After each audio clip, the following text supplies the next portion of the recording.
피가 흐르지 않는 혁명이 일어났습니다. 1439년 1월 경복궁 대전, 수백 개의 촛불이 대전을 밝히고 있었어요. 하지만 그 빛 아래 벌어지고 있는 일은 조선을 뒤흔들 사건이었습니다. 그녀 앞에는 조선 최고의 신하들이 줄지어 서 있었습니다. 붉은 관복, 검은 사모, 차갑게 빛나는 눈빛들, 영의정의 목소리가 대전을 울렸습니다. 천한 노비 출신이 어찌 감히 정일품 빈의 자리에 오를 수 있느냐. 우의정이 상소를 높이 들어 올렸습니다. 조선 개국 이래 처음 있는 일이며 신분 제도가 무너진다고 외쳤죠. 여인의 등 뒤로 수십 개의 시선이 비수처럼 꽂혔습니다. 경멸, 분노, 질초로 대전의 공기가 얼어붙었어요.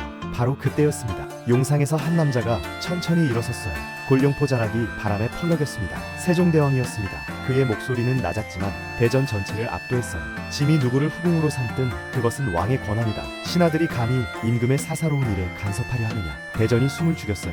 그 누구도 감히 입을 열지 못했습니다. 여인은 고개를 들었습니다. 촛불에 비친 그녀의 눈에는 눈물이 맺혀 있었지만 동시에 흔들리지 않는 결연함이 담겨 있었죠. 관청 노비에서 정일품 빈까지 조선에서 가장 천한 신분에서 영의정과 동등한 최고의 자리로 조선 500년 역사상 전례 없는 일이 벌어지는 순간이었습니다. 하지만 이 여인은 어떻게 여기까지 온 걸까요? 지금부터 그 믿을 수 없는 이야기를 시작합니다.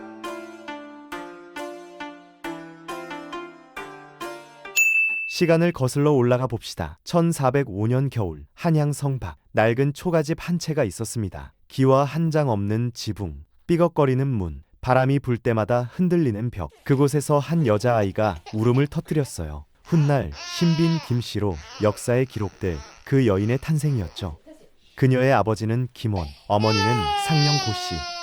그들의 집안은 대대로 관청 노비였습니다. 조선시대 노비는 사람이면서도 사람 취급을 받지 못하는 존재였어요. 주인이 노비를 매질해도 팔아넘겨도 마음대로 처벌해도 아무도 막지 못했습니다. 노비의 자식은 또 노비가 되어야 했어요. 마치 저주처럼 대를 이어 그 굴레에서 벗어날 수 없었습니다. 그녀의 아버지는 그녀가 어릴 때 세상을 떠났습니다. 병든 몸으로 강제 노역을 나갔다가 돌아오지 못한 거였어요. 어머니 혼자 어린 딸을 키워야 했죠. 겨울이면 찬바람이 벽 틈새로 사정없이 들이쳤습니다. 어머니는 자신의 옷을 벗어 그녀를 감쌌고 서로를 꼭 껴안은 채 긴 밤을 견뎠어요. 봄이 와도 배고픔은 끝나지 않았습니다. 죽 한 그릇으로 하루를 버티는 날도 많았죠. 하지만 그녀는 행복했습니다. 어머니가 곁에 계셨으니까요. 어머니는 밤마다 그녀의 머리를 쓰다듬으며 말씀하셨습니다. 비록 천한 몸이지만 마음만은 누구보다 깨끗하게 살아야 한다. 그것이 사람으로서 지켜야 할 도리다. 어린 그녀는 그 말의 진정한 의미를 알지 못했지만 가슴 깊이 새겼습니다. 훗날 이 가르침이 그녀의 운명을 완전히 바꿔놓게 되죠. 1418년 봄, 그녀가 13살이 되던 해였습니다. 조선의 새 왕이 즉위했어요. 태종의 셋째 아들 충녕대군이 왕위에 오른 겁니다. 세종대왕의 탄생이었죠. 그리고 그해 한 소녀의 운명도 함께 움직이기 시작했습니다. 어느 날 아침 그녀가 일어나 보니 어머니가 일어나지 못하셨어요. 온몸에 열이 펄펄 끓고 있었습니다. 오랜 가난과 고된 노동으로 몸이 완전히 망가진 거였어요. 약을 지어드려야 했지만 그럴 돈이 없었습니다. 그녀는 어머니의 축 늘어진 손을 잡고 눈물을 흘릴 수밖에 없었습니다. 그때 마을에 소문이 돌았습니다. 궁궐에서 어린 처녀들을 뽑는다는 거였죠. 그녀의 귀가 번쩍 뜨였어요. 궁궐에서 일하면 품삯을 받을 수 있지 않을까? 다음날 동이 트기도 전 그녀는 집을 나섰습니다. 맨발로 한양성안까지 달려갔어요. 발바닥에 돌이 박히고 피가 났지만 멈추지 않았습니다. 궁녀를 뽑는 관리 앞에 무릎을 꿇고 간청했어요. 저를 데려가 주십시오. 무슨 일이든 열심히 하겠습니다. 관리는 그녀를 살폈습니다. 나이를 묻자 13살이라 답했고 부모에 대해 묻자 어머니가 병환 중이라 약값이 필요하다고 대답했어요.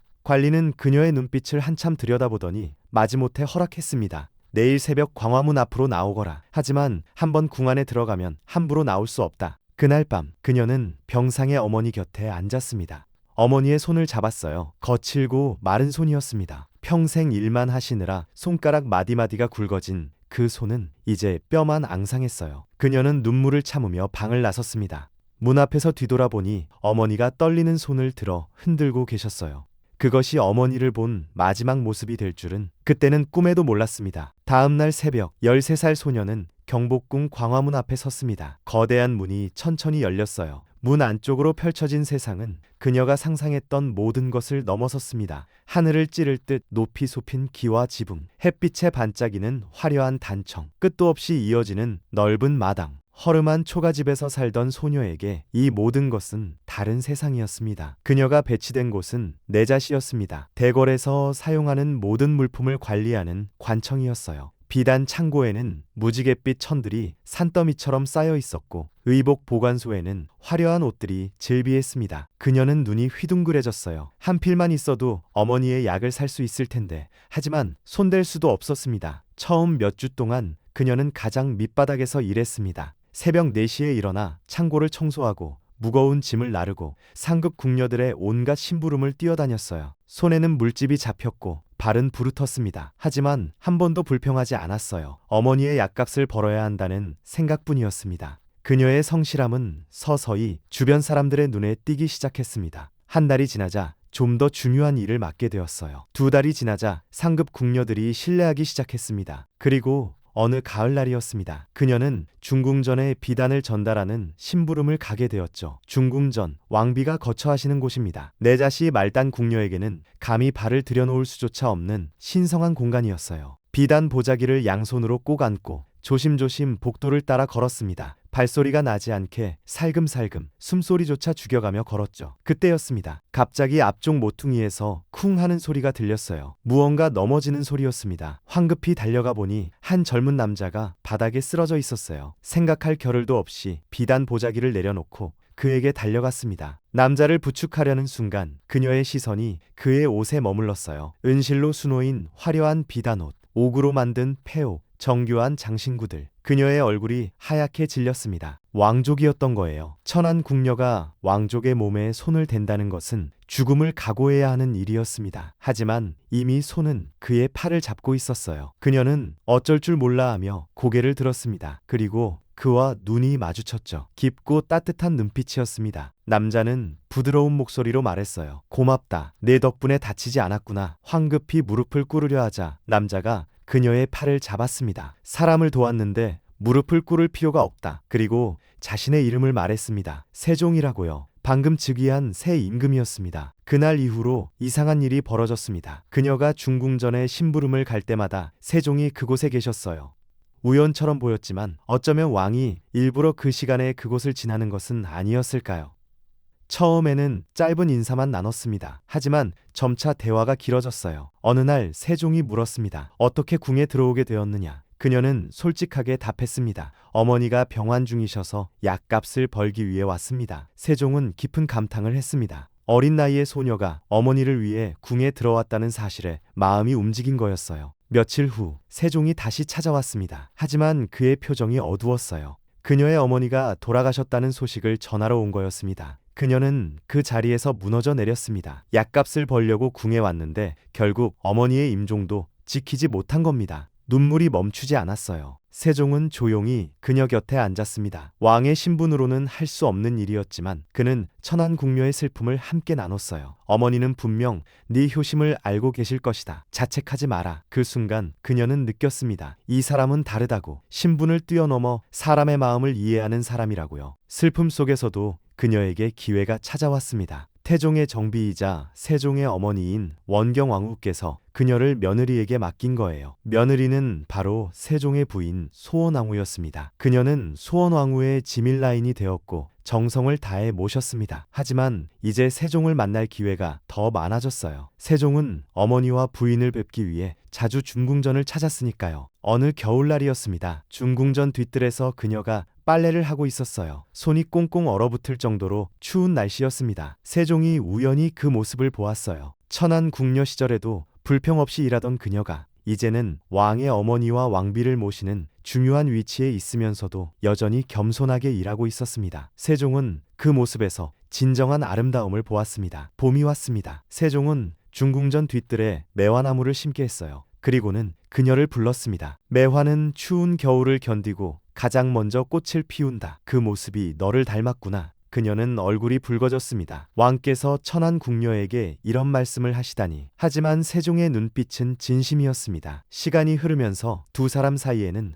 말로 표현할 수 없는 무언가가 자라고 있었습니다. 신분의 벽, 왕과 궁녀라는 엄연한 차이에도 불구하고 그들의 마음은 서로를 향하고 있었어요. 세종은 그녀의 겸손함과 성실함에 끌렸고 그녀는 세종의 따뜻한 마음과 사람을 대하는 진심에 감동했습니다. 1427년 세종 9년 그녀는 21살이 되었고 첫 번째 아들을 낳았습니다. 계양군이었어요. 세종은 기뻐했습니다. 그녀는 국민에서 정이품 소위로 승격되었습니다. 요즘으로 치면 장관급 대우를 받게 된 거예요. 그 후로도 의창군, 밀성군, 익형군을 낳았어요. 세종의 사랑은 변함이 없었습니다. 아니, 오히려 깊어져만 갔습니다. 그녀가 아들을 낳을 때마다 세종은 직접 찾아와 격려했고 회복할 때까지 곁을 지켰어요. 왕으로서는 이례적인 일이었습니다. 궁중 사람들은 수군거렸습니다. 천한 노비 출신이 왕의 총애를 독차지하고 있다. 다른 후궁들은 질투했고 신하들은 우려했습니다. 하지만 세종은 흔들리지 않았어요. 오히려 그녀를 더욱 아꼈습니다. 영흥군과 담양군까지 그녀는 모두 6명의 아들을 낳았어요. 다른 후궁은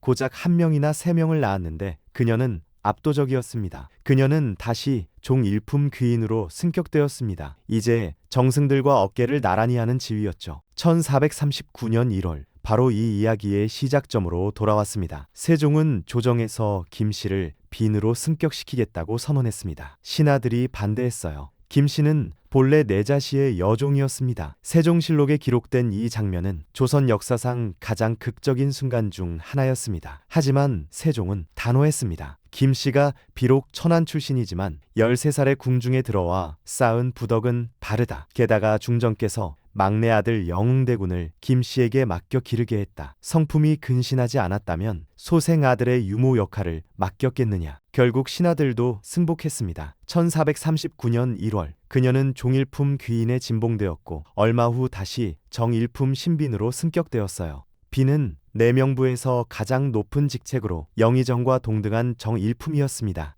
노비에서 궁녀를 거쳐 빈으로 조선의 신데렐라가 탄생한 순간이었습니다. 신빈 김씨와 소원왕후의 관계는 매우 특별했습니다. 일반적으로 왕비와 후궁 사이에는 갈등이 있기 마련인데 이 두 사람은 전혀 달랐어요. 소원왕후는 신빈 김씨가 세종을 독점하고 있는데도 전혀 내색하지 않고 그녀를 아꼈습니다. 신빈 김씨는 품계가 올라도 전혀 교만해지지 않고 나인 시절처럼 소원왕후를 충직하게 받들어 모셨어요. 소원왕후는 신빈 김씨를 너무나 신뢰해서 자신의 아들들까지 그녀에게 맡겼습니다. 차남인 수양대군과 막내 아들인 영흥대군의 양육을 신빈 김씨에게 맡긴 거였죠. 이 결정이 훗날 그녀의 자식들을 구하게 됩니다. 1450년 세종대왕이 승하하셨습니다. 52살이었어요. 신빈 김씨는 세종의 영전 앞에서 오열했습니다. 30년을 함께한 사람이었습니다. 13살 궁녀 시절부터 자신을 한결같이 대해준 유일한 사람이었어요. 세종의 승하와 함께 신빈 김씨는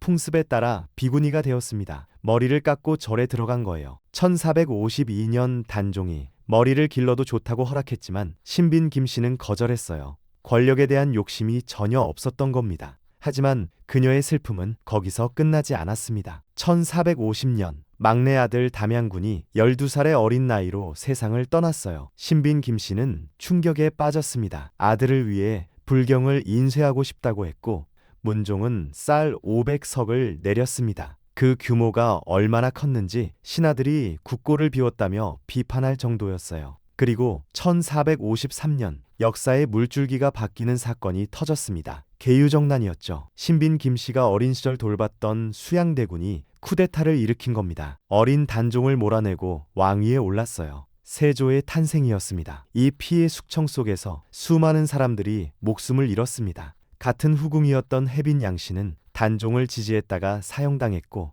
그녀의 아들들과 친정도 모두 몰살당했어요. 하지만 신빈 김씨의 아들들은 달랐습니다.